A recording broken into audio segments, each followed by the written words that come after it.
yazılanda benim de bəxtimi qara yazıblar.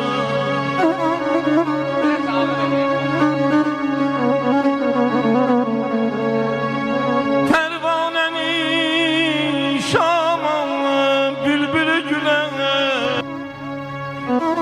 Ümidin göylerde nasıp yaşayır, dillenmir, danışmır, susup yaşayır.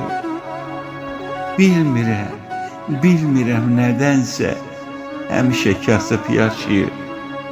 Ürəyi özünlə, böyük adamla. Pervanəni şama bülbülü gülen, çəkiblər könlünü.